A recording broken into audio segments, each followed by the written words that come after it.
Intégrale Bourse, on refait la séance.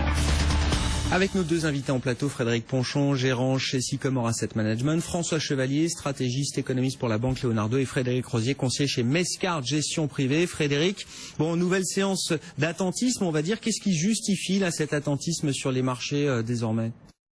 La Grèce, tout simplement, on a des petites phrases un petit peu à droite et à gauche et ça mouvemente le marché, ce qui explique cette baisse de ce matin assez forte, qui a été quand même contenue sur ce qui pouvait sembler être un échec des discussions entre l'Eurogroupe et la Grèce, et le marché qui se redresse confiant toujours à la bonne issue de ces discussions. Donc voilà, on a eu des publications qui sont sorties, quelques-unes assez décevantes.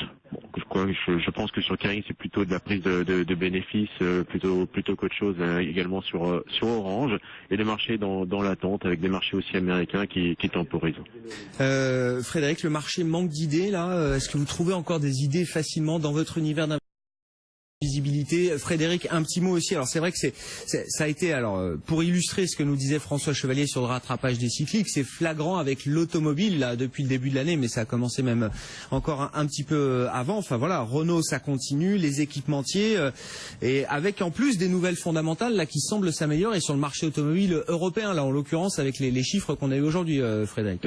Tout à fait, on enregistre le 17e mois consécutif de croissance dans le secteur, avec des hausses très forte, notamment dans le sud de l'Europe, avec des bonds de 27% sur l'Espagne, quasiment 11% sur l'Italie, donc il y a une dynamique très forte.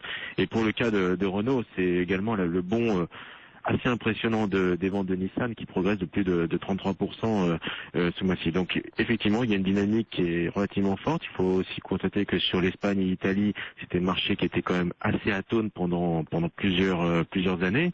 Donc là, il y a un phénomène tout à fait normal de rattrapage.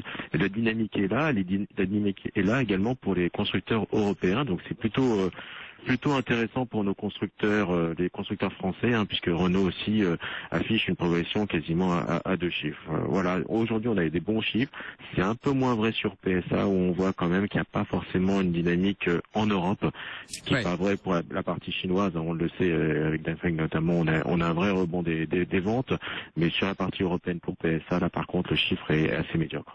Bon, en tout cas Renault profite de ses ventes en Europe pour ce début d'année 2015, plus 1,3% pour le titre ce soir dans un marché parisien qui ne fait rien. Je vous le rappelle, le CAC est quasiment à l'étal, à l'équilibre à l'arrivée, 4753 points. Merci Frédéric Rosier d'avoir été avec nous, conseiller chez Mescart Gestion Privée. On marque une dernière pause et on retrouve nos deux invités du Club de la Bourse pour clore cette discussion avec quelques